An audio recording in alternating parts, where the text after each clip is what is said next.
Can you imagine when my great-great-grandfather was a Texas Ranger in the Hill Country in the 1870s, somebody came in and said, we need to distribute the Quran. Be like, what the hell are you talking about? Right. And we have like Comanches coming over the hill. We need to figure out water and food, and we're Americans, we're Christians. We go to the Methodist, Presbyterian, or Baptist church. Exactly. That's what we do. And you guys are coming in trying to sell the Quran? That's insane. Here with a man who needs no introduction, my friend, Congressman Chip Roy. Great to see you, Sarah. Yeah, good to see you. I'm like, I see you in Texas, I see you here, I just see you everywhere. Yeah, great meeting last week talking about Sharia law and the Yeah. Islamification of Texas, and thanks to what you do and Blaze and everything, and highlighting those issues. And today's like the Super Bowl for political nerds. Yeah, You know? Yeah. It is. So obviously, ahead of the State of the Union, Yeah. you are pushing the SAVE Act hard. Sure. Because it's very perplexing to me, Congressman, that it would not be common sense for an entire party, the Democrat Party, who can see the statistics out there. 80% of people agree that we should have voter ID. This is not a Democrat issue or a Republican issue. It's very bipartisan across the board. The overwhelming majority of people agree, yeah, you should have to prove who you say you are before you go cast a vote. Yeah, this shouldn't be hard. Like, I'm proud of the legislation we introduced, the SAVE Act. We married with that voter ID, so it's the Save America Act. Mike Lee has that vehicle in the Senate. We structured it in a way, we put it in a Senate bill, I won't nerd out too much on it, so that we took away every possible hurdle we could. Sitting in the Senate, there's literally only one bite at the filibuster apple, and we're not asking for them to nuke the filibuster. We can have that debate about whether we should or whether Democrats will. I think they will. But we don't have to have that debate when literally all we're asking is, guys, force the debate on the floor. That's all we're asking. Put it on the floor, force the debate. Now, we do have to have 50 Republicans willing to always show up and make quorum. That's the trick. You've got to be disciplined and table all the amendments. We have 50 Republicans who say they support the bill, but do we have 50 who are going to stand up and fight? I think that the majority leader should call that question, and then we'll know. And if we lose 2 or 3 or 5 or 10, well, then their voters will have to, they'll have to answer to their voters. Republicans stand strong on this, we win in November. If Republicans lead and fight, even if we don't get it passed, we win in November. If we come back and we fall back and we have excuses and we don't even try, we're in trouble. And we can't rely on the great things that we've been doing with the president and the stuff we did last year. We need to keep fighting and run through the tape if we want to do well in November. Yeah, you mentioned the meeting on Sharia that we talked about last week. It is a really big problem, not just in this state, or your home state of Texas and my home state of Texas, but in this entire country. Right. And I'm very, very concerned that there are a lot of sleeper cells that are here because of the Biden administration being asleep at the wheel for 4 years. Actually, I shouldn't say asleep at the wheel, because that would make it sound like it was unintentional. Right. I think it was actually very intentional that they brought all of these people in, and you guys are now, you've got the Sharia Free Caucus, and you are trying to lead the charge. How is it being received overall? So my friend Keith Self, I think might be right over here behind us. Keith and I co-founded the Sharia Free America Caucus. I introduced the Sharia Free America bill. We introduced a Pause Act, try to stop the flow of people into our country. Here's the thing. This is purposeful. Okay, just stop and take a step back. People need to understand this is, you can believe what you want to believe. Yes, under the First Amendment, you can believe what you want to believe. But this is a political movement. It's an ideological movement. The Muslim Brotherhood has a plan. They're carrying out the plan. That plan is being on full display in Dallas-Fort Worth as ground zero. You know it, and I know it. We've seen it. We have no-go zones where women don't want to go. In Arlington, in Richardson, in suburbs of Dallas-Fort Worth. That is part of their plan to Islamify Texas and our country. That is a political and ideological movement that is not square with the First Amendment, and we should treat it as such. We should resist it. We should fight it. We should stand up on our Judeo-Christian values. Somebody asked me a question in another interview, what's the future look like for our country? If we stand together for a revival of faith and a revival of freedom, that faith is our Judeo-Christian principles, our Christian beliefs, and our dedication to freedom, then we will win and we'll have the greatest century in our history. If we recoil and if we let people hide behind the First Amendment to radically Islamify our country, if we back away from freedom and the ability of Americans to live under without being under the thumb of government, then we will lose. Those are the issues. I also think that it's important for people to recognize, you're talking about freedom of religion, freedom of speech. Those are actually things that they don't believe Sharia it. doesn't believe right. it. So Correct. they're just weaponizing your belief system against you, similar to what we see On with purpose. Democrats. Yes, exactly right, on purpose. Similar to what we see with Democrats when they say, well, that's not very Christian of you. Right. It's like, well, you don't actually abide by any of these. You just want to hold me to a standard you don't intend on holding yourself to. No, their plan is to, and it's explicit, is to take our Western civilization values and use them against us to be able to put all of this, like take Wiley, where you and I know in these conversations, where they've got burqas being distributed. They've got Islamic materials being distributed. They've got the Quran being distributed. That's all happening in real time, and everybody's going, well, you know, we sit there like we're in some debating society. Well, don't they have a right to do that? Like, hold on. You are Wiley, Texas. Can you imagine when my great-great-grandfather was a Texas Ranger in the Hill Country in the 1870s, somebody came in and said, we need to distribute the Quran.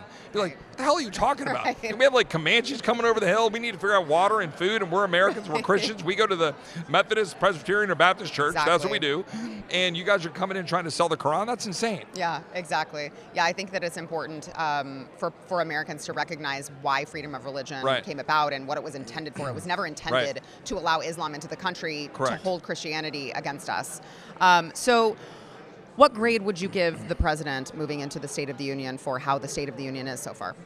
I mean, look, I say this, I'm a pretty objective grader, and I've been not afraid to criticize where I think where it's meritorious. Sure. I think it's hard to give the president anything but an A. Yeah. Go down the list of issues. I mean, even where I have some disagreements on some areas, the state of our military, just alone, recruitment is up, pride is up, strength is up, wokeism is down. All right, our position around the globe stronger.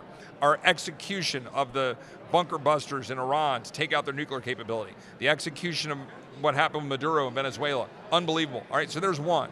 Two, economic growth, now on the upsurge. We're seeing numbers that are much better than the paltry growth under Biden, but also the tax cuts that we worked together to pass in the big beautiful bill, the reforms to Medicaid and the fraud that we're rooting out, the extent to which we were able to get peel back of the Green New Scam subsidies so we can allow our grids to be stronger and not have all this ridiculous with the wind and solar. Making sure that we've got, we peeled back PBS and NPR, rooting out a lot of the bureaucracy. We've fired and gotten rid of a couple 100,000 bureaucrats over the last year. Like, we forget, we're passing the Lake and Riley Act, the SUE Act, allowing states to be able to sue the federal government if they don't secure the border in the future. So we're setting the stage for a future president. I could keep going down the list of things, but reestablishing our position in the globe, a strong economic condition, cutting taxes, reducing spending, not as much as I prefer, okay? Yeah. There are things I would like to see better, neither, but with a 2-seat House majority, what we've been able to accomplish, I think is pretty extraordinary and impressive. We should take a victory lap on what we've done, but we should be committed to going further. Yeah. We can't hide behind that small majority. We can't hide behind the filibuster to not deliver. We got to continue to deliver, and I think if we do that, we'll do well in November. Yeah, last question, and it's like kind of an uncomfortable one, but obviously these recent allegations with Representative Tony Gonzales, the congressional staffer who unfortunately, tragically took her own life. Yeah.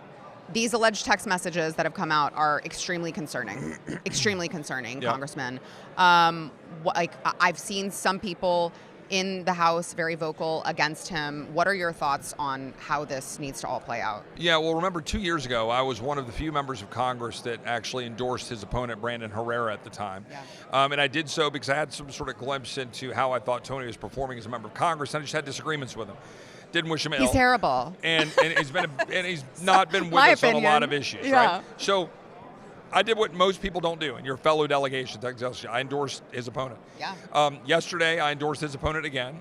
Here now, the early voting has started in Texas, and I've said that he should step down from running, that he should withdraw his name from running for re-election. As for the rest of it, I do believe you got to let due process play out here in the House. You've got to here in the House or in the legal system. Sure. It gets a little sticky when the Congress reacts to whatever it is. We don't have evidentiary guidelines, for example. I'm a former prosecutor, so we have text messages. What are their authenticity? All that stuff. I'm not questioning any of that. I'm saying we've got to go look at all that. Let ethics committee go through that. Let whatever legal channels occur. But the bottom line is, I don't see any way in which he should be the standard bearer for Texas 23. Yeah. So that's why I'm fully endorsing Brandon, asking him to withdraw, and then let the process play out so the facts can come out and they need to be explored. Yeah, I totally agree with you, by the way. So You're running for Texas AG. Sure. You're here, you're here, Yeah, you're yeah. there, you're here, you're there. Yeah. How are you doing it all? Well, I have a very loving wife and family that put up with my being gone a lot. But I took an oath to the Constitution, and I told the people when I ran for re-election that I'd represent them. Yeah. So I'm here. Yeah. I haven't missed a vote. Yeah. I come up here. I'm on the Rules I Committee. mean, it's impressive. I see it. I believe that's my job. And if that costs me being able to run, I don't think it will. No. But if that were to cost me running for Attorney General, so be it. Yeah. This is my job. I'm running for Attorney General to fight the Islamification of Texas. I'm running for Attorney General because my kids are 14 and 16. They should grow up in a Christian state that is built on the backbone that we believe in of safety, security, freedom, a strong border, the ability to prosper. I want to stop the DAs from putting criminals on the streets. I want to make sure that we declare an invasion if you ever have any kind of issue like we had under Biden and Mayorkas. I want to make sure the president has an ally there to sue and to stop bad actors and other states that are interfering with his administration and what we're trying to do, but also to make sure that we're standing up in defense of things like the Save America Act. Mm-hmm. Texas can be a beacon there, and I think you need somebody there who's been in a courtroom. And with all due respect, one of my opponents is trying to buy this race as a trust fund kid who's literally never practiced law or been in a courtroom. This is not a job for on-the-job training. No. This is the Attorney General of Texas. So I'm trying to take my God-given, this point in history as a federal prosecutor, former federal prosecutor, the former First Assistant Attorney General with a long track record of working through these issues, and as the chairman of the subcommittee on the Constitution and 8 years on the House Judiciary Committee, I've been able to get out and be in the center of these fights, and I'm willing to go back to Texas and go do that because I want to save Texas. And people can find out more at chiproy.com? Chiproy.com, yep, absolutely. ChipRoyTX on Twitter/X. And appreciate it, Sarah. God bless you for all y'all do. Thank you, fellow Right, Texan good to see Chip you. Roy.